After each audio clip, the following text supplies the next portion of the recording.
I just learned some jazz today, it's true. He just learned some. Hey guys, what's up? I'm super excited to share with you episode 53. I just turned 40, and this episode is really special to me. It's a look back at the last decade of my life and really what's happened from 30 to 40. And as you can imagine, a lot happened in 10 years. So this episode is all about what a difference a decade makes. I think you're going to like it. You're going to learn a lot about me. You're going to see kind of where I came from, what happened to me, how I basically have transformed into who I am today. Has a lot to do with the last 10 years. So tune in. Let me know what you think. Tag me at the Lemon Bowl when you listen. I'd love to hear your thoughts. Enjoy the episode. Touch the brakes and go slow. Oh no, dust them out with the one quick solo.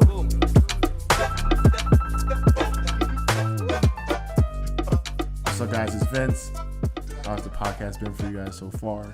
If you're listening in your car, on your workout, at the office, or on YouTube, make sure you give my business partner Liz a happy birthday. The big 40. Liz, happy birthday to you. Thank you. How are you feeling at 40? Pretty good. Are you excited for the future? Oh yeah. Are you excited for 50? Yeah. Side question. Yeah. How does it feel? You know, women say like we don't talk about our age. Are you on that spectrum of like not wanting to get older, not wanting to talk about your age? Do you get worried about that? No, and here's why. I'm always the youngest with all my friends because I went to kindergarten at 4, and I went to college. Overachiever. I moved away to Boston by myself. I haven't lived at home since I was 17, so I was, unfortunately, I was like the last friend to get legal age to drink, last friend to drive, but it has its pros and cons. But at all of our reunions, I'm the youngest one, and I'm the last of my friends to turn 40. So I think because of that, I've never felt old or I've already seen everybody turn 40. So now I'm like, now it's my turn. Right. I think it'd probably be different if I was like the oldest in my class. The harvest babies, right. People are made later. Literally. I'm a harvest baby too. I feel good about. Plus, remember, aging is a privilege. Oh, I like that. That's a hot take. Yeah. It's if you've ever had anybody with a disease or illness, getting older is a privilege. And you have to remember, I'm the healthiest and fittest. I'm way healthier and happier now than I was in high school. Most people at 40, way more. Less hair, not looking as good, not feeling as good, less energy, less muscle, But you're just killing it for. Well, no, I was not killing it in high school. No, it was good to say you're killing it. So now I'm killing it now. I'm making up for last time. Huh. Did you ever think about being 40? How far do you think ahead when you were younger? Just curious. Or not at all? Remember, I'm more present-minded, so I don't think too much about the future in terms of I have no clue. For example, when I was in college, I have no clue what I wanted to do. Yeah. I knew it didn't exist yet, and I was right. But that's about it. I don't think too much. I also think as a mother, you go down this slippery slope of depression when you're like, my kid's gonna be out of the home in 9 years. I'm gonna be alone. Timmy's not gonna come back and visit me. His new wife isn't gonna. I'm never gonna see him. If you go down that spiral of counting down until your kids are out of the house, you're gonna literally ruin the next 9 years that they're in the house because you're gonna be sad and thinking about it. Yeah, and then they're gonna leave. I mean, I just think that you got to enjoy the moment and trust that when the next chapter comes, that'll be equally amazing for different reasons. Yeah. For example, guys, if you got babies, I will never say to you, enjoy every second. It goes fast. Thank God it goes fast because it gets better. Another hot take. I just feel too many people are enjoy every moment when they're little bundles because they won't be there forever. And then you're am I enjoying this enough? Is this okay? Are we here? Are we in the moment? And then it's you over it. You overdo it. Yeah, I agree because I don't think too far ahead about where I'm going to be at a certain age or anything like that. I can't see it. Me neither. When I was 17, I couldn't see 24. No. I didn't think I was going to make it. Right. You don't know. You know what I'm saying? So I will say this. I had a vision and it's happened. So my dad actually talked about this on our wedding day. And it's always interesting. I got married at 24, at your age. And That's crazy. right. And we just had our 15th. My age being married. Right. I was looking to the camera there. I know. So, Make sure you but guys, check remember, out we our had been YouTube. together over 3 years. We had been together 3 years, close to 4 years. So, you know, at some point you're with someone for 4 years. It's like, let's just get married now. Really, 4 years? Yeah. Okay, so we're getting totally off topic, but I want to know. So you think 4 years is like... A long time to date someone before you get married? Yeah. Wow. Oh, yeah. I mean, here's the deal, Vince. We don't get So any younger. Kirk is also shaking his head to this. So Okay. we don't get any younger. Yeah. So in my mind, a friend of mine coined this: don't waste the pretty. Like, folks, now I will say, I guess I went against that because in theory I got prettier over time because I was like not in You the just height. blew up. And, But in general, in young you're never people going to look terms. back and be like, I should have spent longer time with someone that wasn't going to go anywhere. Like, do you really want to like spend all this time with someone and then enter the dating market at 50? so this is actually, I think this is probably like the... What do you think? Well, I think as a guy, I have the privilege where like, you know, I can pop with a kid at 55 and I totally be fine. I'm not talking about wasting fertility time. That's a whole different No, subject. I'm saying like I have I'm so talking much about time. wasting the beauty. Well, men... Oh, you'll be pretty for a while? Yeah. It's funny, you're the second guy this week to brag about how you're going to age well and you can get a young, pretty something at any time. That's so interesting. I just put that together. I will not call out that person. Okay. But Well, it's confidence interesting. or cockiness at its finest. But like But also valid. in the same... In general, women, like, in general, you're going to, at 55, wish you hadn't wasted your 20s and 30s. And yes. And so for me, okay. Now, there's a lot of, like, people are getting stuff down now. I've got friends, they're doing things. to stay up. So to your Yeah. point, like maybe we have more time than we realize. But I think in general, I'm also just a big fan of not wasting time. So if I know I'm not going to marry Oh yeah, someone, so if he doesn't know in 4 years, you're out. that's the thing. It's like, what are we doing? I don't want to Interesting. waste his time or my time. No, that's so deep. Because also, I have a high, this is so me, I'm realizing, you guys, maybe I'm greedy, maybe I'm selfish, maybe I have high expectations, but I want a lot out of life, and I really wanted a really good, strong, happy relationship, so I wasn't going to settle for mediocrity. Mediocrity? Mediocrity. Yeah, don't ask me either. I wasn't going to settle for mediocrity. Yes. So if I was dating someone and I knew this was going to be a mediocre relationship, I'm peacing out. I don't hang around things that like, I don't know. Why waste the time? Yeah, so from my perspective, like 4 years is not long enough. What do you think is going to happen? We're actually at year 5, they're going to be amazing? No, like I need like at least 7 years before I can make that decision. To decide what? If I want to marry you or not. Because I have to like really be around you, see good, bad, and ugly. But that's just me though, right? Like I'm more cautious about, because to me marriage is such a big step. Okay, and that... Now, I'm not saying 4 years by any stretch of the means is short term, but like me thinking, but again, we're completely different on this topic. Yeah. Like all my friends are married and have kids. And, Yeah. I look at it and I'm just like, there's no way. Yeah. Right? So the And other thing too is women want you kids. probably just haven't met somebody that you can't comprehend not being with for the rest of your life. Because when I met Rich, I met him at 21. So Exactly. I was in no rush to get married. I was in a big city, you guys. I wasn't in West Michigan. You know what I'm saying? I'm also not Christian. Yeah. There was no time clock. There was no like, gotta get married, gotta have babies. No one was pushing me. I'm the oldest kid. No one was pushing for grandkids. Let me just finish my statement though, is that I had no time clock with that, but I couldn't imagine my life without Rich. The end. And So this, the next step for me was marriage. okay, so this is where we're going to start leading to our first question. So, you're with Rich, you decided to get married. Do you guys instantly move back to GR? Side note, this is the most hilarious topic, by the way. What? We're getting into these random Liz fun facts. Okay, ask the question again. Trying to get my Oprah on. This is a serious interview. I like this. Sorry. All right. He's serious too, not- guys. I'm He not wants serious. to be. He wants to be on Oprah. Okay, keep going. I can't be serious when I need to be serious. All right, so you decided to get married Yeah. to Rich. And to be You're clear, in Boston. Rich proposed to me. I didn't decide to get married. Not everything in life is controllable. No, for real. Okay, Rich proposes to you. Just And- letting you know. Like, it's not like, I'm going to get married today. Well, I'm saying like you said yes. Yeah, correct. Wait, I agree. How did he propose, by the way? I'm curious. Okay. So we went to Maine for a week with his family. They rented a lake house on a cute little inland lake.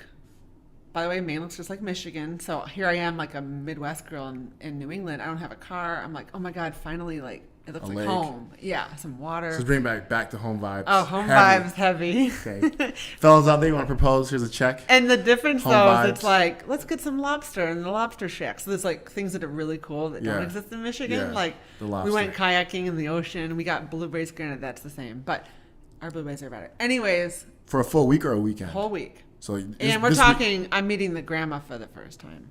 Siblings are there. So This is like a coming together. You know, you get a lake house, you invite. So did you know something was going to happen? No. You're completely shocked. Yeah. Okay. So we went on a hike. No. We went to Cadillac Mountain in Acadia National Park. Shout out to all of you that know about that, in Bar Harbor. And if you're local, it's called Bahaba. So Bar Harbor, Maine is really far up, about 8 hours from Boston. Okay. Now, here's the funny thing about the hike. Liz back then, when Rich married me, was 65 pounds heavier. Well in the 200s. Wearing plus-size clothing, not shopping in regular clothing stores. And we did not hike. We drove to the cute part on top where you can get some good photos. So I just like to clear that out because Rich laughs that sometimes he's like, where's that Liz? Where did that Liz go? Because now I make him do all the hiking. He's like, that's not the one I signed up for. So wait, so you guys drive up, not hike up. Well, shout out to him though for that. Like, he didn't want you to be like exhausted by the time you got to the top. Well, that too. He's gonna get this done. Okay, so you guys drive up. So then like once you get up there, you like climb on some like rocks and mountains. Yeah. So we go off to some. And you're trying to get photos. Yeah. So you already were in this like blogger, Instagram pre-mindset. Trying to. Okay, fair. Right? However, Isn't photos, we were using a disposable camera. Still sick. Super sick. So you're doing the photo thing, hanging out with your boyfriend for 4 years. Yeah. You just met his grandma for the first Well, no, time. we have been together 2 years. Remember, you get engaged and then you're Oh, engaged. sorry. So you guys for 2 years. 2.5 years. We were Okay. engaged for a year. You meet the grandma for the first time. You're happy because he's getting you back some Midwest vibes. Yeah. And then he pops the question. Yeah. Just you and him? Yeah. Oh, okay. It wasn't like the thing. Remember, too, back then there wasn't like balloons from the sky, No. Instagram Live, people all come about, we're on Zoom with grandma. Like, it was much more low-key. I actually believe when you propose to somebody, like it should just be you two. Yeah, I agree. I don't think it should be like weird. a spectacle. I agree. But at the same time, do you? Nothing wrong with that, right? Like, But do you? I'm Like, the same not- as you, yeah. though. But I feel like maybe because I'm probably gonna cry more and stuff. intimate. I don't want to see my homies see that I cried in public. So You are going to cry. that's between me and her. Not out of happiness. Yeah, that's between me and her. We're gonna etch that part out when we tell our story for sure. I'm just kidding. No alpha male toxicity. But so he proposes to you. Mm-hmm. You stay there for 2 more years, and then I guess you make the move back to Michigan at 24, 25? No. Okay. We stayed in Boston. So I graduated college, worked for Marriott Hotels for 5 years in Boston. So how old were you? We got married here in Michigan, but we still lived out there. So we didn't move. Yeah, we stayed in Boston. We started off our young adult life in Boston. Single, no kids. Yeah. Yeah. So you get married here. So think about what might inspire someone to move home to Michigan when they're newly married in Boston, a couple years in. Yeah. So Why would it be compelling to move back to the home? wait, why was it? Cost of living, kids, houses, family, support. So not to cut you off. So what age were you guys when you guys decided to move back? 27. I was Okay, 27. so you're 27. So you're not. You're like, okay, this is Yeah. my husband. We want to start a family. Yes. So then you're like, I wanted my kids to grow up with their cousins. okay. And was Rich excited to move, or he wanted to stay in Boston? Hell no, he was not excited to move. So How'd you get that? How'd you convince that one? that was just like, that's like one of those years and years of discussion. Yeah. And so like, obviously, number one, it's a 63% lower cost of living, Yeah. which is a lot. So housing in Boston, we had these corporate jobs. We worked for Fortune 500 companies, Marriott and Staples. Yeah. And I had bosses 2 levels up that were commuting from New Hampshire every day. Yeah. And here I am. I grew up in East Grand Rapids. You can walk 2 minutes to the second best public school system in the state of Michigan. Yeah. And in Boston, everyone's paying $40,000 a year for private schools because the public schools were not up to par. Yeah. I didn't even know what that meant. I was like, private schools? What's that? Like, no, I didn't know anyone that went to private schools. I didn't go to private schools. But in New England, you go to private schools if you want your kids to get a good education, apparently. Yeah. And I was like, they're free where I live. Yeah. And also, I grew up in a very nice neighborhood here in Michigan, and the houses are way cheaper than the shitty houses in Boston. Yeah. So me, it's just like... Sorry for people that live in Boston. Well, look, there's a reason it's like that. High demand, lots of jobs. It's a great city. You know what I'm saying? So that's what you told Rich exactly verbatim? Was that your sales pitch? Like 63% lower? Yeah. Because like Rich probably is more analytical. You had to give him like the facts. You couldn't be like, I want to live there. And the other main thing is he really valued my close-knit tight family. So my sisters and I are really close. My mom and her sisters are really close. And then all of her sisters' kids. So there's like 30 of us within a 10-mile radius. Tight-knit. And he doesn't have that there. So for example, holidays, we were paying a lot of money to fly here every holiday. So imagine if the only time of year you fly home, flights are 4 times the price as normal. Thanksgiving, and then it's a month later, you have to shell out another bunch of cash. Yeah. But there were no like gatherings in Boston for us to go to, so we had to keep coming back to Michigan. Yeah. And then you have a corporate job, and they're like, you get 5 days off for the whole year, and you're using all of your vacation time to go home for Christmas, which is not a vacation. No, it's work. It's work. So it just made a lot of sense. And then the last thing is when you have kids, what happens is you still have to like go to the dentist or get a haircut, and you need someone to watch said child. Literally yesterday, I babysat my sister's baby so she'd get a haircut. So you forget that you need a ton. It takes a village. Like that is true. And you need family. Because I have friends that have kids without family around, and it's tough. Because it's hard to find like a sporadic sitter for an hour every other month. Like it's you need support. So you guys make the move. You convince Rich. Yeah. And you get a job here because you're working. I opened the JW Marriott. Let's talk about that. So Okay. you're 27. Yeah. You So this was, you guys, months in the making. So as you know, hotels take almost like a year and a half. Yeah. They're announced years ahead. So the minute they announced it, and like the So you saw it was like a corporate meeting, or you just saw like no, the news. It was in the Grand Rapids Press. So you went to your boss like, I want to open that hotel? Hell no, I didn't want to be like, I'm about to leave. I had to do this all secretly, like I don't want to let them know. That corporate game, I've job heard about. Hunting. Yeah, that corporate game is different. And it's technically a different company because it's Amway Hotel Corporation. I work for Marriott International. So you work for the real Marriott, not the franchise. These are franchises in town. Yes. Small cities don't have. Which I don't think a lot of. So fun fact, guys, a lot of hotels are franchises. That's how Marriott is huge, by the way. Genius business model. Correct. But continue. There's only one corporate owned in the state. So, yeah, and it's a very different company, Marriott International, than any other franchise. Those are all different companies. So there's different values and different all that. So you definitely don't want to let, and because, so Liz, see here, I'm sipping. Liz, tell everybody how great you were at your job. What? Yeah. At what job? Sales? No, yeah, Marriott. Because you're moving up pretty fast. I think that's some context too for people. Okay, so you're young, every 18 months, I was basically pushed into a promotion. Yeah. Because, and this is what I love about Marriott, is they push, if they see that you're excelling, they want to keep you challenged. Because what happens when you're bored at work is you peace out. Yeah. And they, for whatever reason, I took a liking to sales and I got really good at it. And so what would happen is there's also a ton of growth. They were opening a regional sales office, and it was the first regional sales office in the country, which now they have them in every region. Yeah. But we were like the trial, and there were a lot of job opportunities. And then I remember this though specifically, and this is something I tell people that work for me that are new in the position and are learning a lot, is what happened is every time I'd get good at my job, I'd have to start over in a new job. Yeah. And I hated that because I really liked being really good at it. Yeah. I didn't like the whole on to the next thing. Learning and exactly. But that was, looking back though, those leaders did me a favor because they kept me challenged. So every 18 months it was like clockwork. So you're the star at your job. Not the star. They're probably not excited that you're trying to leave. Well, or how this is different. So Fortune 500 companies, or they don't care. They want you to be. They only want people in there that are challenged and thriving. And in fact, like how they would describe it. I remember one time they were announcing my promotion in like a big meeting, and they were like, this person's loss is this person's gain. And that's kind of the attitude they had, that like, while it is a loss for them, it's a gain for them. So the company at whole is still winning. So when you left, they're like, good job. Yeah, because I was still in the Marriott family. And that helps Marriott. That's why Marriott's the #1 hotel company in the world. Okay, so they weren't going to stifle me. No, it's good. Yeah, I just want some context. No, yeah, I'm just shouting out to Marriott because that I learned so much from that. Shout out to Marriott. We're open for sponsors. So you So you so you see GR, you see. So this hotel, see let it- me talk to you about this. Yeah. I stalked this hotel for like a good 18 months. So first of it's like, you know, I wonder how'd you get in there? How did this you? is what's, yeah.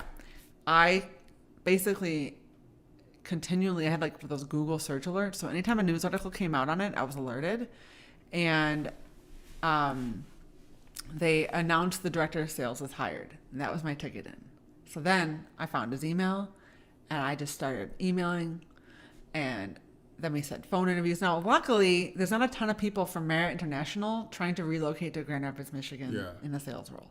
So I found out later on, like, they were thrilled to hear from me.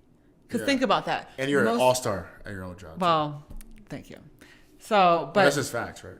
you're sweet. So, but I just think in general, like when you're opening a hotel, wouldn't you rather have someone with hotel experience, not just that, from Marriott International, and you're getting you're paying for the Marriott flag, and they're good? It's like a no-brainer from a hiring standpoint. He's being nice to me today. Thank you. Oh yeah, well, yes, I am, but also No, I mean to your point. Yeah, I mean like I won awards, I went on trips, like you go out on trips if you achieve. So I did perform really well. So I think pause for a second. I think for everyone that's listening, you've always been a hunter, which I think is interesting. So keep going. Yeah. I'm driven by the sales process, the business prospecting. Yeah. So you find a number. So we'd have these calls, and I had to like sneak out. You know, I had a 9 to 5, so like I had to like go off and like take these calls. Does Rich know you're doing this at this point, or are you keeping it a secret? Of course. And, like, I got a job? No, okay, so. no. You know me. I don't keep any secrets. Yeah. Like if something. No, just for the story. No, they're not. I was telling him. And it was funny because, so did you already convince Rich already he's ready to move? Or you're like, I get this job. He agreed pretty early on. It was kind of one of those things. We wouldn't have dated for 4 years if he wasn't open to it, because I was always going home. Regardless. And I think that's such a strong theme when I run into people here. Yeah. Like the husbands, or even wives, but a lot of times husbands are like, I'm from Texas. I'm from California. I actually know a ton of husbands who brought women home. Yeah. Or they were from here. Well, I see both, right? And they're like, I was like, why are you here? They're like, oh, my wife's from here, right? Yeah. And guys, like Grand Rapids is a great spot to raise a family. Yeah. And East Grand Rapids is really amazing. Like you cannot even really argue that. And the cost of living, you guys, I grew up thinking I would never afford to live here. My dad's a doctor. Like, I just didn't have any perspective. Yeah. And I was like, well, this is nice. You know, when your dad's a doctor and you're going to hotel school, you're like, well, peace out to that lifestyle. Like, that was cool. That lasted. Yeah. But I didn't care about money, so that wasn't a deterrent. But I'm also not dumb. So I was like, well, there goes East Grand Rapids. Like, that was fun. Mm-hmm. But then you move elsewhere and you realize how expensive the rest of the world is compared to West Michigan. It's incredible. And to get the quality of life, to be 10 minutes from the airport, 10 minutes from downtown, blah, blah, blah. Mm-hmm. It's pretty amazing. So, and the houses don't all look the same. You're sneaking out. You're ready to convince Rich. Well, wait, not sneaking out. You're sneaking out your job. Yeah. No, eventually I looped them in because then they were going to help me get the job because they would say yes. Correct. And I'm not like I would never do like I'm out tomorrow. Like they got, if anything, months of notice. That leads to my next question. Once you did the interview process, did you guys do it in person or was it all over the phone? They hired you basically there, or do you still have to move, get there, and then we don't know? I went in at one point for an in-person. Okay. Yes. So you get the in-person, you get the job. Yeah. So from the day you got the job to moving, how fast was that process? Because it takes a while for a hotel to open. And were you casually moving, or do you guys are like, all right, in 3-4 months? So the hotel opened in September, but they moved me out in June because sales needs to start before the hotel opens. So Rich stayed in Boston till September, but I moved right away at June. Okay. I got the job though several months before, maybe March. So you got the job March. Yeah. You're, so June you're hired. Yeah. September, Rich moves here. Right. So. That was a fun summer. So now this is the part I really want you to go into detail, and I'll interject in, from there. So from that moment on, how did we get to here at 40? Oh gosh. Okay, so. Hotel opened in 2008 and it opened in 2007. Forgive me. September of 2007, the hotel opened. Okay. Worked there for a year. And in 2008, there was a big recession and I was laid off, as were about 30 managers that year. Wow. So I remember like the weeks leading up to when I was laid off, every day like someone was getting the X. And you could always tell because the security guard would come in the room, the offices, to like make sure they don't like freak out. Volunteer for tribute. So literally. And the day I got fired, I saw, and I was friends that we opened a hotel, so we were like a family. Yeah. And I was on the management team, so we're just like really tight knit. So I saw the security guard. I was like, "Uh-oh, is it me today?" And it was me today. But I didn't know. Oh my gosh, the pressure. Is it me today? He was like, that yes, poor guy. I have to tell you though, getting Were you fired pissed? is one of the most. He didn't tell me. Were you pissed though? When I got fired? Yeah. No. I went home and cried my eyes out. You confront anybody? What do you mean? No. No, I apologized for not performing up to the level. I just literally like felt awful. Oh, just complete. And then I made my husband move here. So just like a wash And of it's a year. shame. A year, right? Or less than a year? A year. So 1 year. 1 year. You move your whole life, this spot you want to live in, then you lose your job. Yeah. Wow. It was being told you're not performing up to par. So how did you feel in that moment? Like, because obviously, like, so I want everybody to listen to you. You're not an entrepreneur at this moment. You're in sales. You're doing 9 to 5. Mm-hmm. You're doing your job correctly to your knowledge, and then you get let go. Now, obviously, the world's melting, but like, you get let go and you're crying. What are your thoughts? Embarrassment, shame. So there's no like, I'm gonna show them. No. None of that. No. I was like, I remember I asked, like, could I work for any other Amway Hotel Corporation job anywhere ever again? They're like, no. Oh, so once you get let go, I was just so embarrassed and ashamed. Wow. So It what was happened? awful. So what happened next? And then also, one of my closest friends was like the head of HR. So she knew. Yeah. She didn't say anything? She can't. Oh. So, but more so, it's like, am I gonna now lose all my friends? It's like a divorce. So it's like, Oh, yeah. Yeah, like your whole social life. Remember, I don't have children at this point. I just moved back to town. Yeah. I spent a whole year, like, low-key hanging out with these people. Building, yeah. Yeah, which Low-key, wasn't even... high-key. High-key. Yeah, you build all these relationships. You're like, Oh, yeah. I'm going to be here for the long haul. Like, Yeah. Wow. Mm-hmm. So you get let go. The world's melting. So you're obviously sad and upset. So after, like a week after that... The first thing I did... A month after that... was I went to the gym every day. So this is when your weight loss journey started? Or No. Started? I had already lost the weight. But I gained a bunch back when I opened the hotel. Okay, so we have to go back. Sorry. So when did you decide to start losing the weight? While in Boston or while... Yeah. That was And what sparked that? I'll tell you. So what happened was I went to a wedding in 2007. Okay. So we had been married 2 years. And I saw a photo of So myself. 2007 is a year for you. No. That can't be right. Oh. We got married. Wait. 06, 07? Probably like 06, 07. Yeah, it was 18 months before I moved home. I reached my like goal weight right before moving home. So let's just say early 06. Early 06. I went to a wedding. I think it was in January. Mm-hmm. And I saw a photo of myself. And you know, sometimes you see a photo and you're like, oh my God. Like the photo makes it real. Yeah.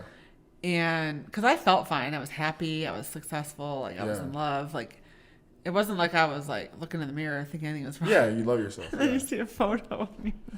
To relate to that started happening with me when we started working together too. Right. With the Blueberry Farm video. Yeah. Now do you look at yourself and you're like, hell yeah. Well, yeah, I still have some more work to do. But don't you feel good seeing yourself now? Oh, yeah, I feel better. Yeah. Well, I feel better how I look. Yeah.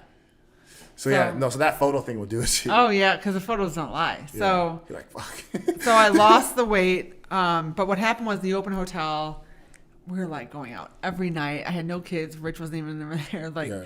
And hotels, you have to like practice the rest. The restaurant has to practice. The catering, the events team has to practice. So there's a lot of food. And there's a cafeteria, like there's endless meals. Like it's just all food.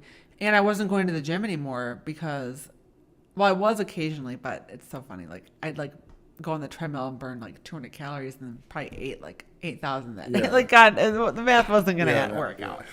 So anyways, so when I lost that job, it actually worked out. I got a lot healthier because now I could go to the gym every day. And in fact, I'd go to the gym for like, I'd take back-to-back classes sometimes because I had nowhere else to go.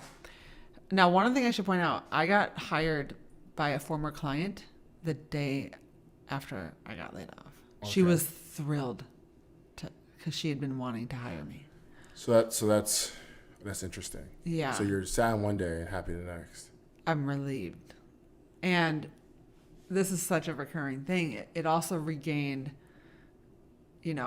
faith in my ability. That she saw value in me. Because sometimes when you get fired, you think no one's going to ever hire me again. Yeah. You probably, and like, in the moment, it's probably hard to see that, right? Oh, yeah. Because you're like, I just lost and the job. And this is my first time in my 20s. I gained back this weight. And I worked for years to get into that hotel. Yeah. My name is like engraved in the concrete beams. Yeah. And my name is on the cement sidewalk of the opening team on the side. Like I'm in that building. Yeah. So it had a place in my heart for sure. Wow. Okay, so... Which is funny. You'll see there's some irony to this whole story about what happens later in life. Yeah. So you get hired and you're relieved. Yeah. And you're... So I get a part-time 30-hour-a-week freelance job. Okay, so then around this time, the blog gets thrown around or no? There was no blog. So... This was in 2008. And the blog was still 2 years away from being the first blog post. So you're just working at this point, living a regular life. I'm working from home, a 30-hour-a-week job. Working out, making friends at the gym. Just living. Yep. And then we're also trying to get pregnant. So... This is Vince's favorite chapter. Pregnancy. Well, so I want you to... Pregnancy chapter. Yeah, so the pregnancy chapter. So let's get into it. Should be called the infertility chapter. Wow, deep. I know. Well, are you going to be all right for this? Are you going to be all right for this? Yeah, so let's talk about the whole process. So, because you lost your job, because you're working remote or self-contract, whatever, is this why you're like, this is probably a good time to start having kids? Well, we were already trying to get pregnant. Already? Oh, yeah. We tried to get pregnant for years. So the actual blessing is that now I didn't have to travel as much. Because, you only have 12 times a year that you can actually get pregnant. Literally 12 times. So... You don't think about that. No, you don't. That's why it's so funny. We spend all this time trying not to get pregnant, but like the chances are really low. Like there's only 12 times in the whole year that you can actually get pregnant. Yeah, and those times last about 24 hours. Yeah. So it's like 12 24-hour periods in the whole year. Wow. So if I had a work trip that went over those times, that whole month is out. You know what I mean? Yeah. And you mourn the loss of it. You're reminded every month when you're not pregnant. You're like, it's like a death. You mourn it once and it gets better over time, the grief. But trying to get pregnant, there's grief every month. Yeah. When you get a negative pregnancy test. So, but at this point, you guys are probably not thinking it's going to be that hard. You're thinking it's just timing, right? Correct. Is that like you're in Richard's thoughts? Like, right. Oh, you're busy, I'm busy. This. Okay, so... Yeah. Was it 2 years you guys are trying it before you start realizing like, yo, this is like... So we actually only tried for a year, and then that's like how you're supposed to do it. Like if you don't get pregnant within a year, go to see. And you're surrounded by doctors, so you're probably like... And I'm all about blowing people like, yo, what I gotta... Not necessarily that. It's more of I already knew enough people that were struggling that I had it on my radar. But also I was 27, so I just want to remind people I wasn't in advanced maternal age. Yeah. I was 27. A lot of people are in their late 30s trying to get pregnant. Yeah. I was 27, so... There should be no issue. If you're in your 30s, after 6 months, you're supposed to get help. Yeah. In your 20s, they say give it a year. Yeah. So you're like, all right, give it a year. Yeah. It's not happening. Yeah. You get laid off. Yeah. New job. Yeah. It's definitely happening. Right? That's my thought. That's the thought. Working out, everything's going good. You're taking care of your body. You're doing everything right. Right. How many years did it take of misses? Yeah, I mean, it was we didn't have our first child till 2011. So from 07. Yeah. So how did you... Okay, so let's talk about... So in 2010, we got pregnant. Let's talk about this whole... How many years is that? 3 years. How was these 3 years for you? Awful. Explain. And so this is what's so interesting is that I remember in 2010 when I was turning 30, I remember being out at my 30th birthday just so depressed. No, that's more on it wasn't... In the moment, I wasn't like crying at the table. I'm very social. I was so thrilled that everyone came. I was having a great time that night. But it wasn't. But there was a cloud above me. And I just remember thinking, and it's a milestone. So you're supposed to be pregnant by 30. Remember, if you want to have more than one kid, you got to get started sooner than later. So because just like it's just a straight fact that the risks of things going wrong spike after 35. Well, yeah. So in general, you want to give your kid the best chance possible by getting pregnant before you're 35. Yeah. So How are you feeling? not great, depressed. How do you explain all these feelings? Okay, so it was not great. So I remember being mad that I could be out because I wanted to be pregnant where I couldn't drink. I remember New Year's happened and I was so pissed that we were going to a New Year's Eve party because I just wanted to be home and pregnant. Mm-hmm. Isn't that funny? Yeah, it's interesting. And then you have babies and you're like, I just want to go out. Funny how that changes. Yeah. So this cloud is over you. Yeah. So. And remember, the thing with pregnancy is that everywhere you look, you see pregnant women and babies. And you're invited to showers and people have babies. And it's just, there's no way to escape that reminder. People on their second baby. I remember friends were like, number 2, like, and you're at that age where your whole circle is having babies. Yeah. And you kind of feeling left out. And then there's like, you really we got pregnant by accident and hardly even tried. Yeah. Good for you, Susie. Like, that's the thing that sucks. So talk about how. And they don't know it either. So it's like, you're not going to be mean to them. They don't realize what you're going through. So that makes sense. So talk about. So I mean, like you being a mom, I know this, but for the listeners, like that was like your goal. That was my. What did you do in second grade? In second grade, you guys, career day in elementary school. There were teachers pulled up, and some firefighters, some doctors. Me, stay-at-home mom. I had a little French twist. I had my mom do a little French twist. You don't even know what that is? No. It's like my mom in the 80s would put her hair in a French twist. It's just some haircut with lots of pins. But it's like, you look like a mom. Yeah. So I was a stay-at-home mom for career day. Now, shout out to me. I'm not a feminist, but that was some early feminist vibes of being like career day and I'm going to be a mom. Like, shout out to me. Cameras, right. stay-at-home mom. Maybe that's why I'm not a feminist, because I was raised by a state. Anyways, but I was like, this is a career. Being a mom. Is that too much for you? Maybe we can cut that part out. All right, fine. No, I'm kidding. No, but honestly, no, I'm kidding. I actually love that I thought being a mom was a job. Yeah, I mean it is. And maybe is that maybe that's why I'm not like being a mom is a job. Yeah. Like, anyways, I wanted to be a mom when I grew up. That's all I wanted to be. The other thing is so funny. And I don't know this is my dad's a doctor, so maybe this is like a weird thing to say, but for example, I remember as a kid, like, we are not athletic on any side of my family. There's no athletes, there's no runners, we don't have athletic builds. No. We all have the same bodies. And my dad was like, we have baby making bodies, not running bodies. Yeah. Facts. So imagine like your whole is like, I'm here to have children. That's what I'm here for. That's my body. So as a kid, you're like this chubby, well, at least I'll have kids. At least my body will make having kids easy. Was your that's so wild. So there's a lot of sarcasm wrapped in my family, by the way. That was like half like a half joke, fat kid joke. Like, it's like wrapped in there. So did you ever want to be a stay-at-home mom? Was that kind of like in the back of your head at all? Or Vince, through college. Ask my college girlfriends. Wow, you have to see my face right now. I would not expect that. We talk about this. I text my college girlfriends all the time that I can't believe I thought I wanted to be a stay-at-home mom. Oh, yeah. In high school, I remember sitting in the cafeteria. I'd be thrilled to be a stay-at-home mom. Not anymore, folks.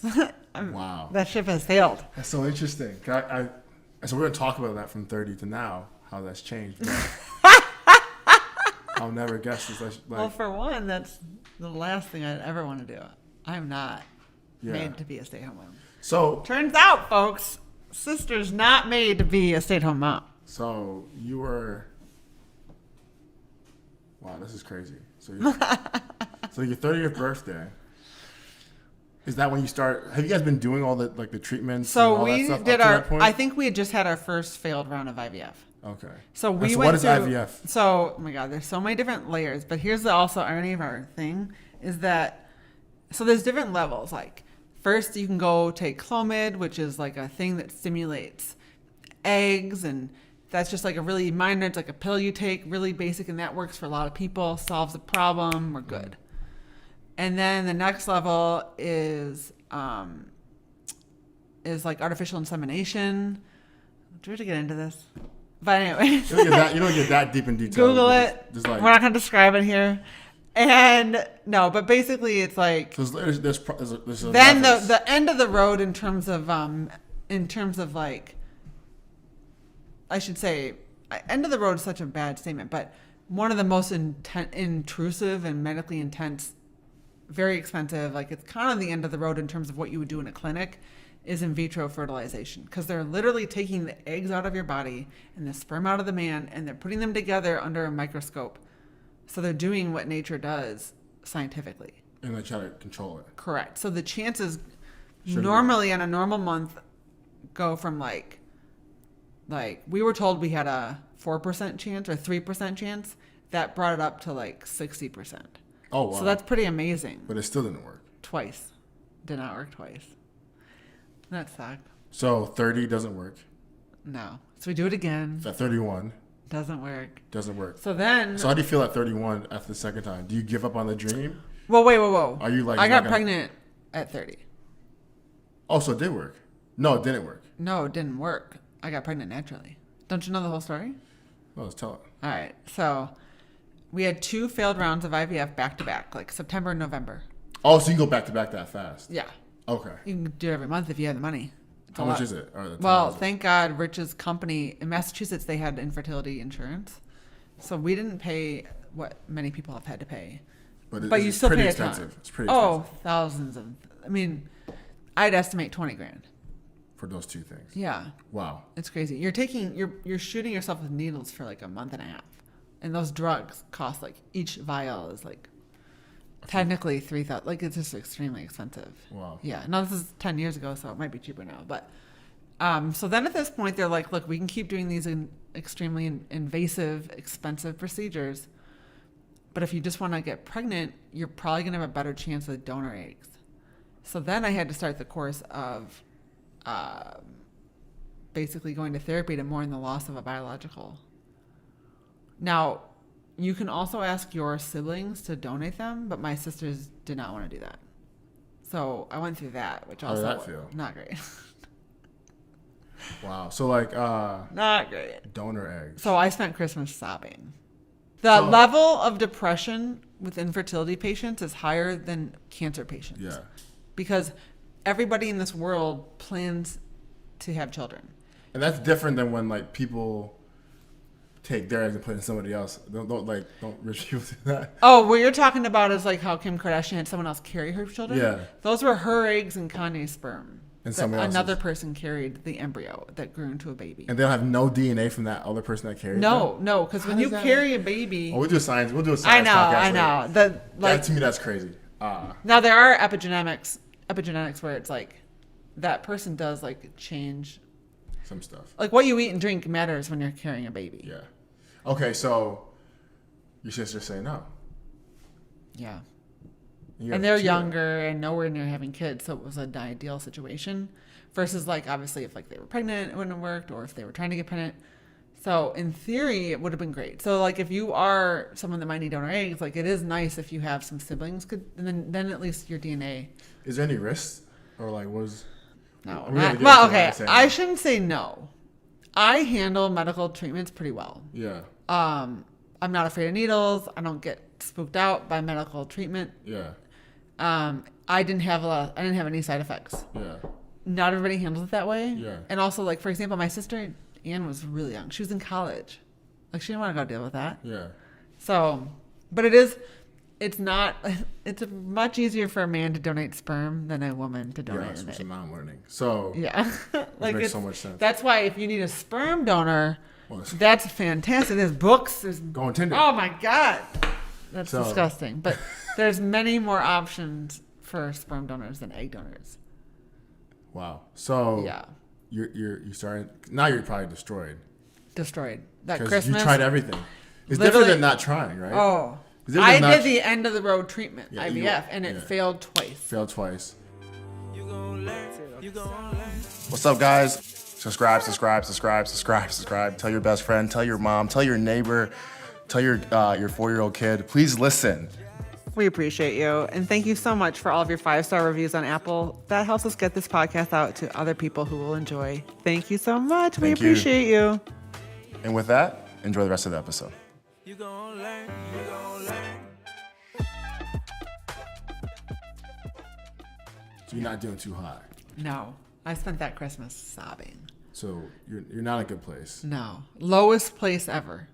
Lowest place of my So entire how did life. you feel, how did you get out of that? Like, or what?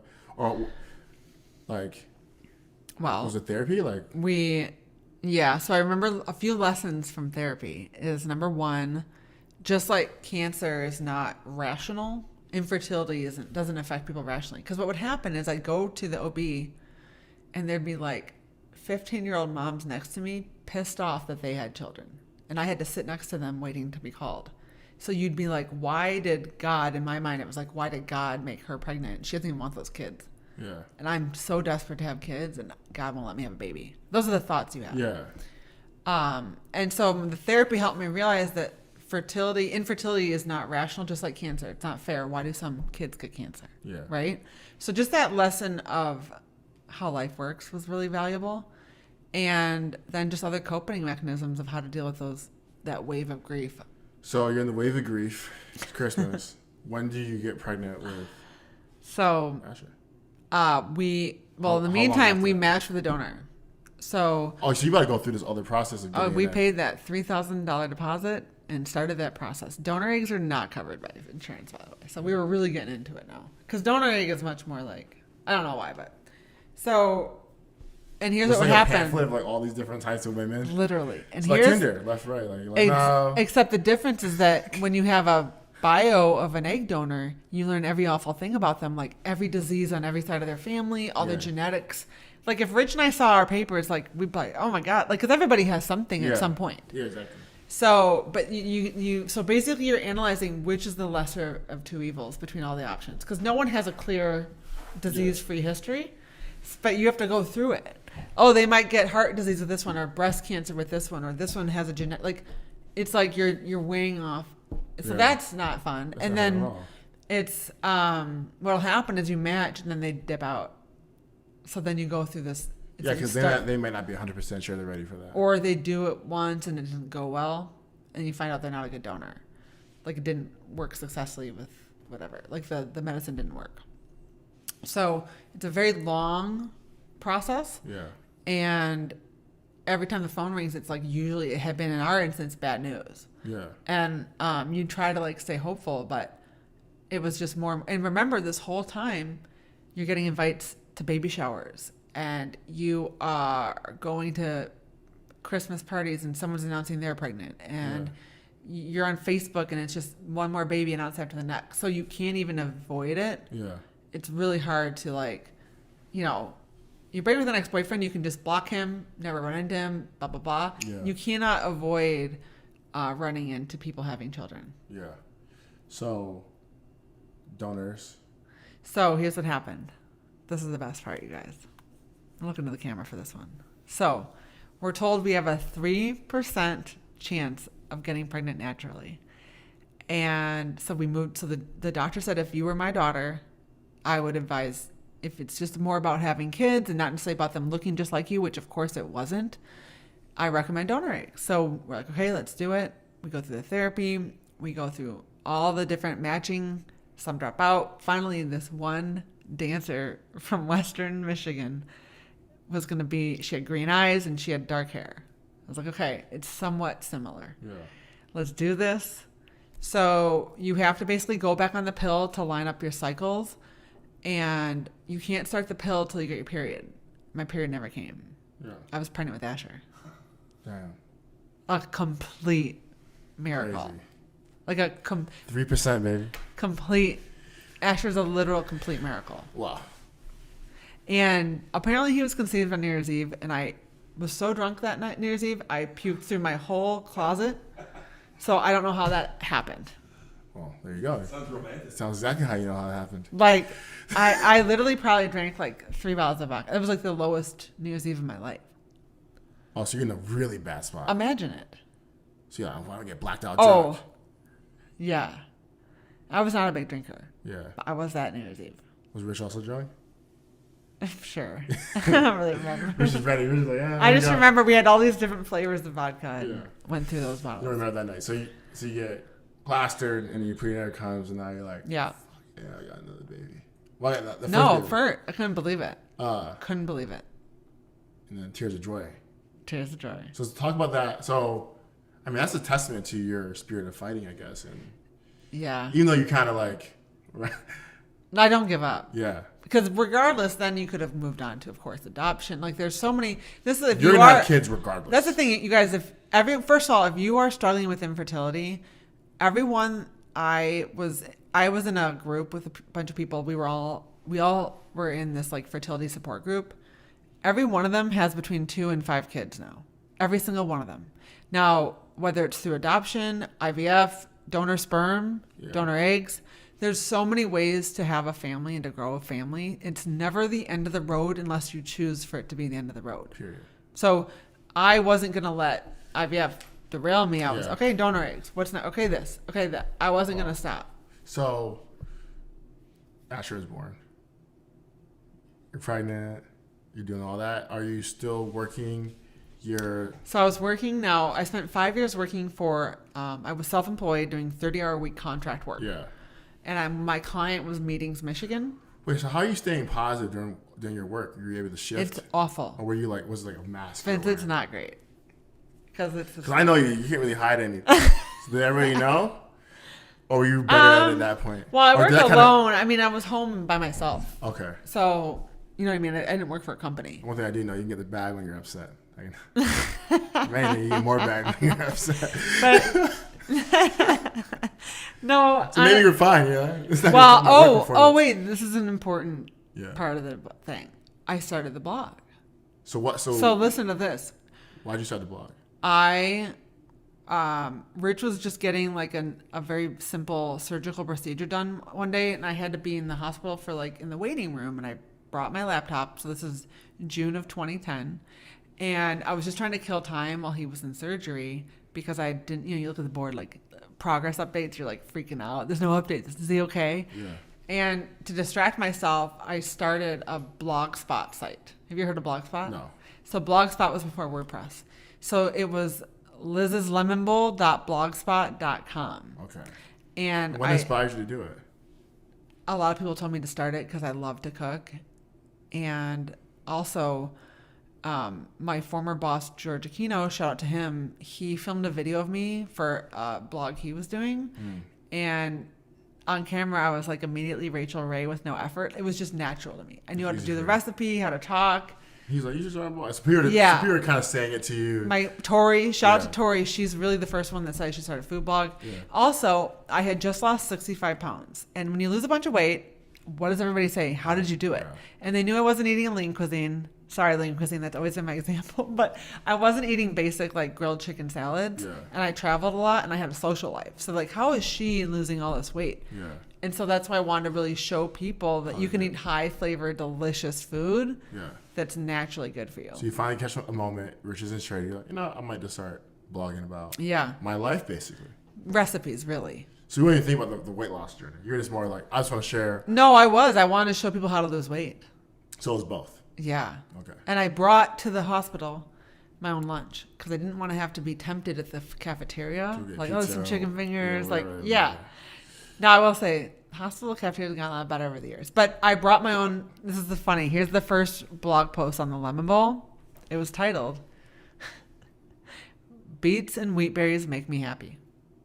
Good title. Facts, though. Shout out to Bob's Red Mill, my first client. Wheat berries. I love wheat berries. Yeah. By the way, you guys, quinoa is so last year. Try something else. Wheat berries, farro, some freak up in here.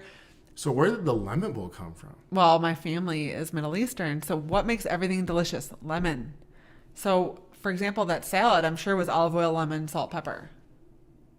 Oh, so you're like, lemon bowl. Yeah. It was Liz's lemon bowl. Liz's lemon bowl. And you guys, it was Liz's lemon bowl until we tried to move to get my own domain and someone bought it. And they were going to make me pay them like, Rich knows the number, but thousands of dollars. You're like, oh my God. So I was like, all right. Sidestep. If it can be the Pioneer Woman, it can be the lemon bowl. We don't need the Liz's part. So the blog is... Irie. So you're doing the blog Yeah. during this whole time too. So I started the blog in 2010. Okay. Asher was... so I started the blog in June 2010. I found out I was pregnant with Asher January 2011. Wow. And then there's another significant milestone with Jacob. So, start the blog. I still have I'm working for Meetings Michigan though, 30 hours a week. So the blog is like, not making any money. I might post twice a month. Yeah. I'll be like 3:00 on Tuesday sounds good. There was no scheduling or editorial calendar. Yeah. And it was whatever I ate, and I would take my iPad on a brown like wooden. We had a booze block island. It'd be like warm tones at night. There was no Instagram. Like, thank God it was low key back then. Yeah. And I just knew, though, my recipes were amazing. I was a really good cook, and I knew how to write out a recipe. You guys, I don't know why. That's my thing. I don't have to test them. I don't have to measure stuff. I know how to taste something and recreate it.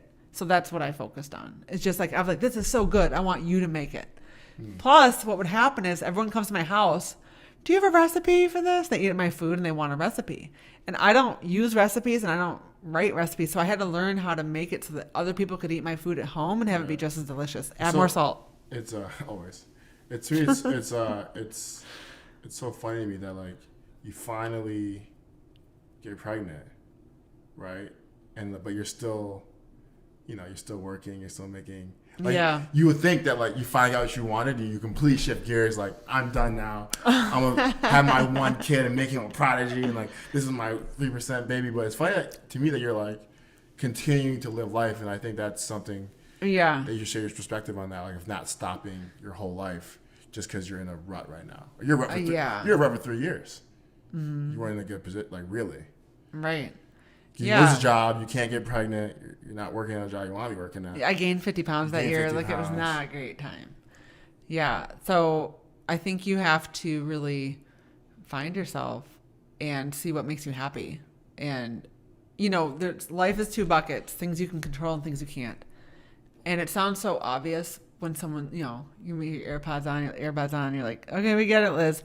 But we spend so much of our time worrying about things we can't control. Mm-hmm. I mean, I've never done that, but I do it all the time. So reshift and focus. And that's really what I did was I like, what can I do? I can work out every day. What can I do? I can eat a healthy meal. Mm-hmm. What can I do? I can go to therapy. Mm-hmm. What can I do? I can call a friend. Mm-hmm. So I've always been like that. I needed friends to talk to. Family is really important to me. I wasn't doing good. I know it fills my cup. I'm the one that can fix it. Or I'm the one that can control what I can control. Yeah. So you were like really, what's the word? Pragmatic. So, Jacob. Okay, so this is what's cool about Jacob. How many years between? So, Jacob, they're 2 years apart. 2 years. And we wanted to have them closer together. Yeah. Plus, you're, in theory, more fertile the first year after you have a baby. That's why there's so many back-to-back babies. Yeah. You're more fertile that first year. Yeah. And also, my sisters and I are 4 and 10 years apart, so I really wanted the experience of them. Yeah. So what's amazing with Jacob is 2013 March, I quit my job at Meetings Michigan to go all in on the Lemon Bowl. Okay, so what happened between Asher and that point? So it's been 3 years now. It will have been 3 years that June. So for almost 3 years, I didn't make any money. I guess in reality, I started to make money at the 2.5-year mark. Yeah. So I remember at that point, I had a client that was paying me a set. Maybe it was $500 a month. Yeah. And that was huge. That was just, I was not making a lot of ad revenue. Yeah. And it was Udie's gluten-free. Shout out to you. And I just remember being like, I'm going to take a risk on myself. And if I can get them, maybe I can get like a $200 one here or a $150 one here. And why? But having that $500 base gave me the strength to quit. Yeah. And then the day I quit, the next morning I found out I was pregnant with Jacob. Wow. And he only took 3 months to conceive. So that it was much easier with him. So it seems like that's a story of your life. One thing happens, the next thing something else happens. Yeah. But the next day, that's crazy. The next morning. So, what made you? So I'm curious. What made you want to do the blog full time? Why would you not just stay in that? Have a contract job. Yeah. I do a blog that I love doing, and I'm being. Oh my gosh! You just made me think of something. Sorry. Please. Don't ever do that again. Just kidding. So, okay, Vince, you just brought up a really good point. It can't be that because you're checking Twitter. No. All right, you just honestly made me think of something really powerful. I didn't like having a boss. There we go. This is Liz I know. This is when the Liz I know was born. Right here. I was like, this pre. You're like, enough of that. I don't know this person. Wants to be a mom. Yeah, like, what? This is not. We're trying to get her away from me. I'm kidding. You won't be a mom. You don't be supporting kids. You'll be around there. No, you don't. Oh god. So you realize, yo, this boss thing. Yeah. Not for me. Not for me. So, okay. What was the moment that you realized that? I was Were you holding in from day one, or do you like days 803? You're like, all right. What happened was, I had to go to these conferences and trade shows. Yeah. And suddenly my schedule wasn't mine anymore. So if there's a trade show in Philadelphia on this date, I had to be there. Yeah. But, for example, maybe at that point I was trying to get pregnant. I need to be home that week. Sometimes it's just not the logistics of baby making. It might be, I don't want to sit at a trade show booth for 3 days in high heels and in a suit. Yes. Maybe I don't want to do that. Or maybe I want to spend my time getting new clients for the Lemon Bowl. Yeah. Or maybe I don't want someone emailing me for reports to turn in.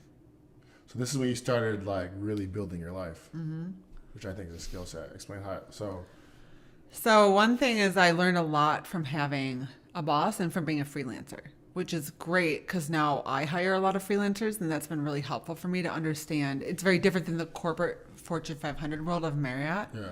So for example, understanding that people can work very efficiently at home, managing their own time. You'll never see me micromanaging if someone's doing their work, I don't care if you do it at 2 a.m. Some of my best assistants, they do their work in the middle of the night. Yeah. And I don't really care. I mean, if that's when you are optimal performing, Do it. My husband doesn't have that. He has to work from 9 to 5. You know what I mean? A lot of people don't have that option. Yeah. And so anyways, I learned a lot about effective email communication, training, tasks, deadline, how to work virtually. You guys, I've been working remotely long before the pandemic. And I've never had employees work in my space. So we've only worked virtually together. Were there any big bloggers at the time? Was there any single I can make money at this thing big time, or no? No. So you just jumped and took the risk. 100%. You hated being hating having and it a had boss. nothing to do with money. So there was nobody I knew that was making a lot of money. Even if they were, I didn't talk to them enough to know that they were. So was everyone around you you're crazy? Or they're like, no, you should be at home with your kids? Well, blogging allows you to be home. Let's just clarify something, you guys. My kids never stepped foot in daycare. Yeah. And I worked the whole time. So blogging is a blessing. And I'm so grateful that I got to cook for a living and be home with my family and raise my own children. I mean, that's a privilege, and I'm fully aware of that. My mom was a stay-at-home mom, and I always wanted to do that. My main goals were to not have my kids go to daycare because I don't know. I think it's because how I grew up. I remember we looked at a daycare once, and it didn't feel right to me. So was that part of it too? Were your kids getting to daycare age, and you're like, there's no way I want my kids going to daycare? Yes.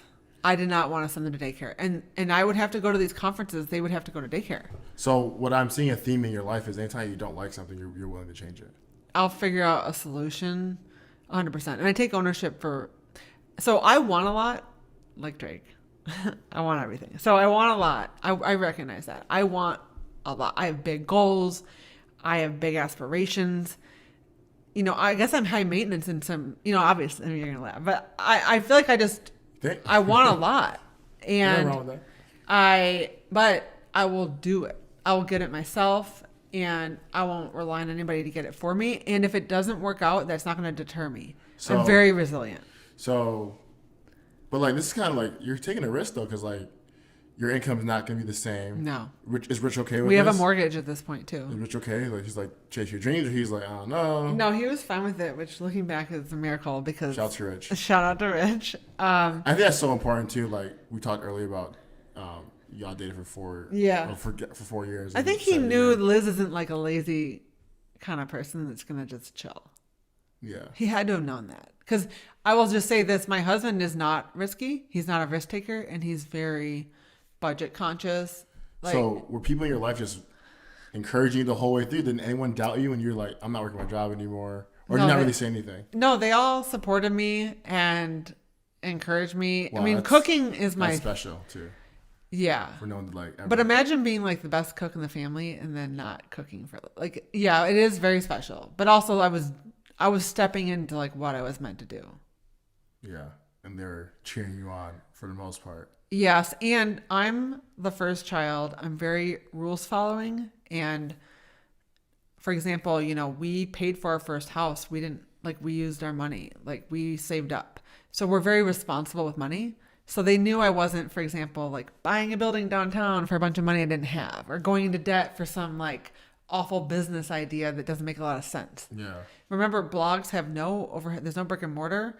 The website was free at the time. There was very little overhead. Okay. So it was a safe bet. Safe bet. But to your point, they just, I think, supported me. Yeah. So and they probably knew that they couldn't change my mind. Yeah. Which is, true. They probably knew that. Let's just be real. So they probably didn't even also know. None of us knew, though. Yeah. I just want to be very clear. That's what I want to get into. Okay. Wait, go ahead. Get into it. Yeah, because like no one knows what's going to happen next. No. Because what has happened now did not exist then. Yeah. There was literally no Instagram when I started. Pinterest was invite only. Yeah. And the other difference is that I didn't read blogs because I don't read recipes. I cook. I don't need a recipe to cook. So I didn't even know there was this world of maybe at that point professional food bloggers. So, and I didn't have that community yet. I hadn't been to food blogging conferences. I wasn't friends with them on Facebook. So I didn't have any sort of template. There were no online courses about how to be a food blogger. There was no Food Blogger Pro. Shout out to Bjork. I mean, that would have been amazing. Yeah, it's a whole new space. It's a whole, and so you got this $500 a month coming in.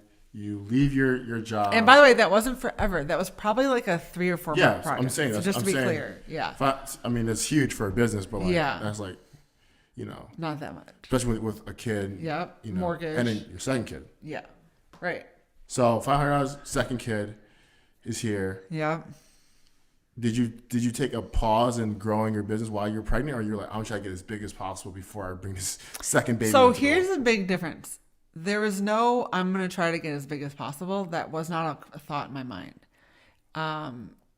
I've never been very analytics conscious. I'd say the only reason I've been more that in the recent years is because now I have a team of people and we have to go over reporting and make strategies. So in that time, you're not. No, there were no. So you're just doing what you do. I didn't go on Google Analytics.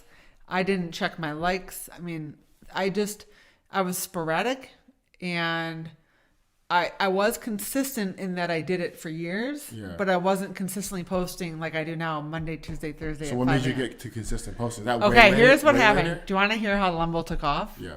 I had a viral post. Ready for it? Baked sweet potato fries. Just kidding. It was my weight loss success story. So did you tell that here's story? What happened. Okay, go ahead. Sorry. In 2013, I think I did it right before New Year's because of obviously New Year's healthy living, and I wanted to just let people know my story and empower them. You know, we're heading into January. Everyone wants to lose weight and be healthier, and I had never told my story because I just never told everybody how I lost the weight. Yeah. So you guys, we can link to that in this episode, but I wrote out exactly how I lost 65 pounds, and I can tell you now I've kept it off for 15 years. So it obviously works. And that post went viral. And that from there, you maintain that virality. Like you maintain part of that. Yeah. And how old are you at this point? 32. So talk about 33. Yeah, I was 32. So Jacob was born? So no. Or Jacob, when did Jacob get, how old were you? Jacob was born in 2014. No, 2013. So 32, 33. Yeah. You're 2 kids in. Mm-hmm. You just wrote this viral post. Yeah. So how are you managing being a mom, wife, and running a business? And I also want to point something out about ad revenue. Google doesn't send you your first check until you make $100. And that took 3 years. And now I make more than that every single day. Yeah. But remember, for 3 years. But I never knew it would be as big as it is now. Yeah. Never had a clue. So it wasn't like, so now, unfortunately, people know what others are doing. And so they're probably like, now great, it's probably a great thing because they're motivated and they're like, there's probably I personally am so glad I had no clue. Yeah. So I had nothing to. Well, I think that's part of it though, right? Because like there's hard work, there's preparation, but then there's a little bit of luck. Like you can't. Yeah. Like that's part of it, and that does not take away from hard work at all. Yeah. Because you're doing it, you're doing the work enough that when you went viral, there was like a lot of posts. And I was just listening to I forgot the artist, but he was talking about the comparisons of like people being on instantly. Like the first song they drop becomes the hit. Yeah, that's way harder to maintain. 100%. Because you like Lil Nas X, for example. Yeah, his next song can't be Old Town Road. No, like is way not easier, but it's almost more effective when there is a come up and there's a body of work. Yeah, organic slow growth I think is the right move in the long term. Because when you do get that viral, right, you can still bounce. Yeah, and you can get there again. Right, it's way harder to start there and not know how you got there. Well, and that viral is way lower than any viral I've had. Exactly. Yeah. That wasn't like the peak and then it's been down. Exactly, because you were doing it sporadic and you had that body of work. The other thing, too, is that I was never motivated by money. So... What was your motivation? Well, I just want to point out that the issue now is that people enter it to make money. Well, they see all the money now. Right. And the only reason why that's not as wonderful is because it's going to be hard for you to stick with it long term if you don't make it right away. And most people don't make it right away. Yeah. It's a very, very, very, very, very small percentage of food bloggers that are making a significant amount of income. So share, like, what was the daily motivation? I loved to cook, and I knew my recipes were amazing. It was just who you were. And I wanted people to be healthy like I was. I had finally lost weight. I was finally happy. I was feeling amazing. And I wanted other people to feel amazing. That's all it was. That's all and I remember. That's why it probably is still to this day a little bit. That's 100%. Yeah. I got cut from every sports team. I mean, everything was going against me in terms of like becoming a healthy weight. Yeah. So if I could do it, I knew literally I remember in college, like my best friend would run every day. I was like, what is she doing? Yeah. It was not my thing. And so I had finally achieved this happiness of being healthy. There really is nothing that compares to feeling good in your own skin and to going in your closet and not worrying about clothes fitting. There's literally no greater feeling, and there is no Snickers bar that tastes better than that, and there's no anything that's worth that. That there is no for me. Yeah. That's like the thing. And I think for like so many people are listening right now too. Yeah. Like they've been trying to get to capture that moment. Yeah. That feeling. Well, another thing I should point out is my dad's a doctor, and knock on wood, we have, great genes, but I also didn't want to take those for granted. So I really wanted to be preventative with health. So my other big motivation was to prevent diabetes, heart disease, and cancer. And the best way to prevent all of those is to be a healthy weight. And even COVID-19, if you're overweight, you're more at risk.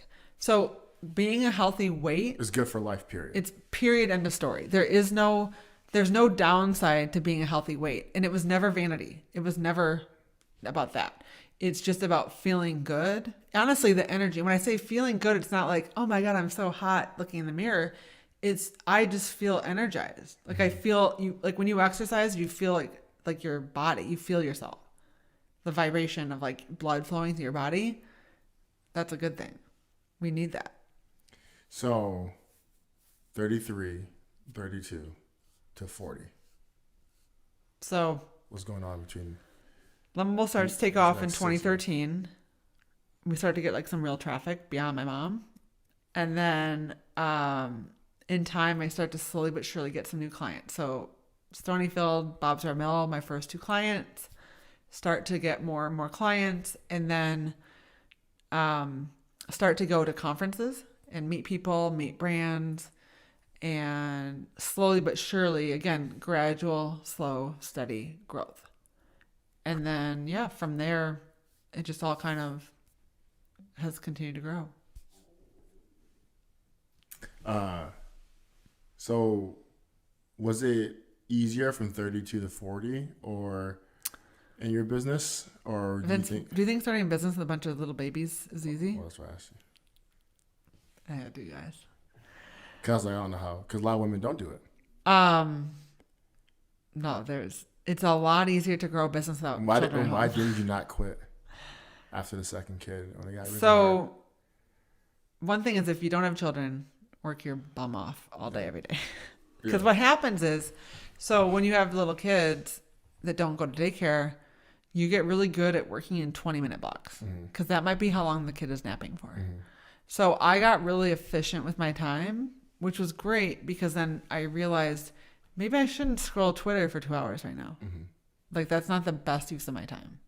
So kids actually force you to focus and be more efficient and effective with your time, which is why working moms are some of the best workers and need to be in this workforce because we are really good at managing our time, extremely good at it, and multitasking. Because sometimes if you have a whole day open, you don't get anything done because in your mind you had the whole day.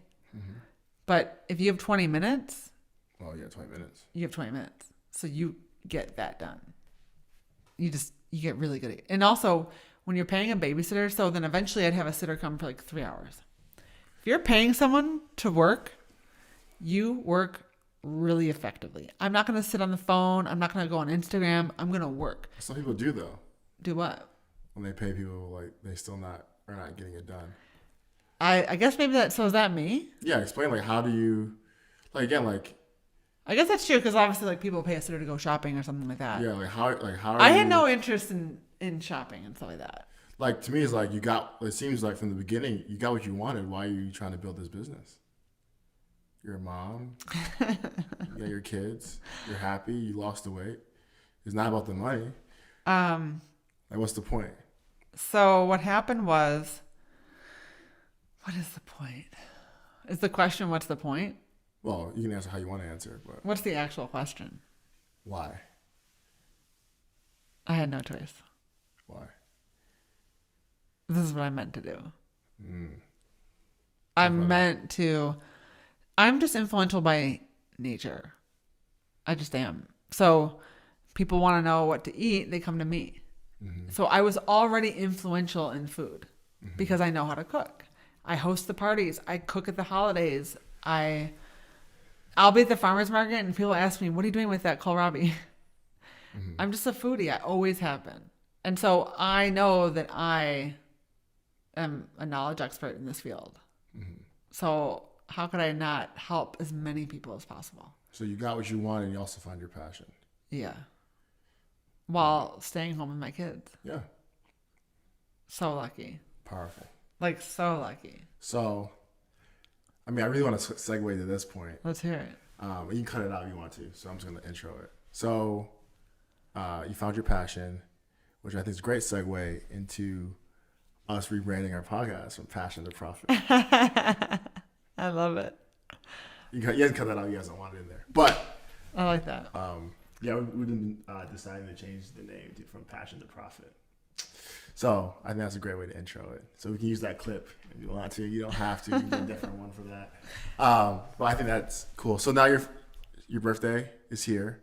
Well, technically tomorrow, but whoever's listening to it. I know. Isn't that crazy? It's tomorrow. You excited to cook me dinner? Oh, am I doing that? You guys, before this podcast, he's like, all right, have a good podcast. Pretending you weren't part of it. Am I invited to the dinner or am I cooking the dinner? Or both? Oh my god. Am I just cooking? Can I eat too? You can pack a sandwich. I'll bring a peanut butter jelly in and out. Perfect. What's next?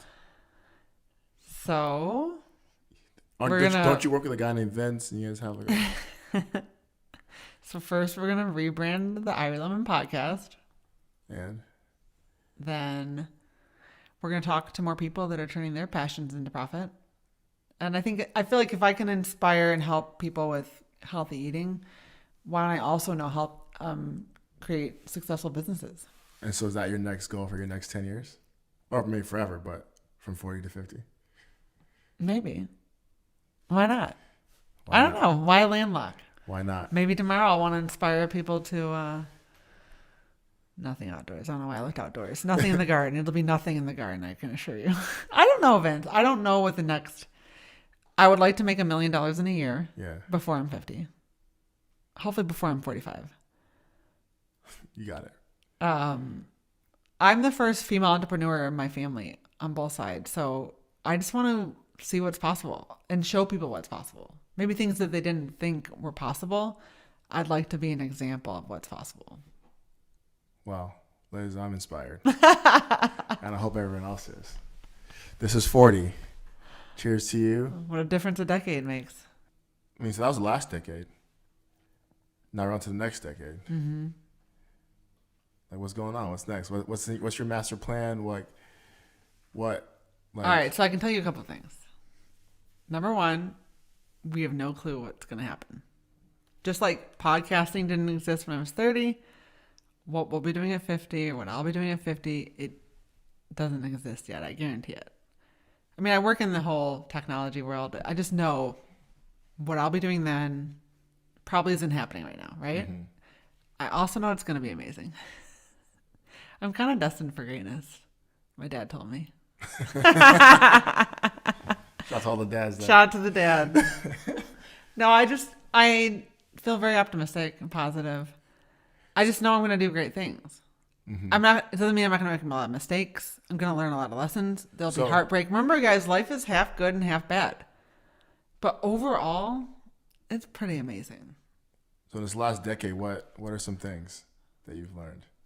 I've learned that life is half good and half bad. And all the good doesn't matter if your foundation isn't strong. So if Rich and I didn't have a strong marriage, all of the business success would mean nothing. None of it would matter. And if my kids weren't happy and healthy, it doesn't matter how many followers you get on Pinterest or how many contracts you get that month. You know, your foundation needs to be strong. And what's great, and also if your health isn't in check, if you aren't taking care of your body and your brain, you will never see success in business. And the only reason I have success in business is because I make my health a priority. And you're the only one that will ever make your health a priority. No one else can do that for you. No. But none of that business fun cherry on tops would matter if my foundation wasn't in place. God has favorites. Drake line. I feel so lucky. I feel so lucky. Honestly. I feel so lucky. You should. And I also feel like if I hadn't gone through the heartbreak of infertility, I wouldn't be such a happy mom. Don't get around, my kids drive me nuts. But honestly, though, I am such a better mother because of that struggle to get pregnant. And I think if you're going through a struggle right now, there's a bigger lesson at play. I mean, even my friendship with you is so much sweeter because of friendships in the past that just weren't that great. Bottom line. Do you ever think about that? Yeah. I mean, I guess 10 years ago, I was 14. Yeah. What's changed for you in the last decade? I got taller. Yeah. Like Kirk just pointed out, some armpit hair, a beard grew. Kiss? You know what? I'm a little bit different in the sense of I knew pretty early on what I was going to be doing with my life. Yeah. And, I wouldn't say I have it cleared out where I know at 24 I'm having. I don't think like that. But at 14, I was definitely telling my friends I'm not doing this normal life. Yeah. And I'd rather die than live a normal life. Yeah. Literally, rather. Yeah. So, and at 14, I was definitely I was a freshman. I probably became a freshman in high school. Introvert kid, I wouldn't say by any stretch of the means people believed in me at all. Probably the opposite. Yeah. So it was kind of crazy to see that even maybe back then I was maybe bullshitting. Not to me though, but in reality. Yeah. I wasn't an A student. I wasn't that hard of a worker. There was no telltale signs that I was going to do anything in my life. You know what I'm saying? Mm-hmm. So, and the crazy thing, I've been reposting old Facebook things I used to type. I was I've always been this way. Not crazy. So in a sense for me, I've been also very ambitious. And I think for me now, it's just figuring out what I want to spend my time doing. Yeah. Because I think I can do, not in a cocky sense, anything. I know I'm different. I know I'm weird. And that's okay. And so I think for me, just forever taking my inch, making the most of my opportunities and just see where I'm at 34. Yeah. You know? So. Right. But, and it hasn't been easy or anything either. Yeah. When I have a big major decade, we'll talk about that. Maybe we'll do a 25 one. But yeah, there's nothing. Yeah, but I am excited that. Yeah, okay. For example, at 14, you told me I'll be friends with a lady named Liz, who owned the food blog, and we'll have a podcast and business together. I probably tell you, like, right? Like, you probably like, what the fuck? Shut up. Like, that doesn't make any sense. Yeah. But I think that's like a testament to me being relentless about me not living a regular life. Yeah. And forever going to do what I set out to do. And open-minded. Yeah. A lot of people are closed-minded. Very closed. You're open, and you don't make decisions in fear. You make them based in love. Always. I think so many people miss opportunities because they're afraid. Yeah. I wish I sometimes get more afraid. From everything I do. Yeah, sure. What are we doing? I wish I had that button. Like, I shouldn't jump off that bridge. You know what I'm saying? True. But like, yeah, it's gonna help you in some ways and probably hurt you in others. I think it works out in the end. Yeah. Hopefully. Ask. Say, what's her husband think? So future Vince, you listening to this? Be good. Yeah. Don't be too And nice. future Liz, you're listening to this. Hopefully Take more risks. Hopefully we're still friends. Shut up. Of course we. Plot twist. You guys. Plot twist. We don't. First of all, the other day Vince But you introduced probably me. delete this whole thing, wouldn't you? If we stop being friends. No. Would you keep it up? Oh yeah. I don't delete those things. Memories. Memories. That would be crazy to listen back. That would be so funny. When I send it to, we haven't talked in years. Yeah. Remember this? That'd be such a weird thing. Like, weird. your kid's like, yo, where's Vince? Jacob's like, what happened? Like, what? Like, seeing old TikToks and memories of himself as a kid. Like, yo, who's this black guy? Wouldn't that be weird if you just like pieced out on them? Don't do it, I'll kill you. That'd be so funny. It's awful. Well, let's make sure that doesn't happen. No pressure. Deal. So I'm excited for next 10. Me too. I learned so much about you on this podcast, and hope everyone else did too. Make sure you guys say happy birthday. Cash App and Venmo is open. Stop. You feel See it. people doing that these days. No, please send it to her. Send her $40. Send that 40 ball. He's funny. No, what I would love it is if you guys listen. I'd love to know what you think of this episode. Take a screenshot on Insta stories and send it to me so I can see if you're listening, and I'd just love to hear your thoughts. Thank you guys. Bye. Going to learn this jazz. Ooh, I even taught your girl some jazz yesterday.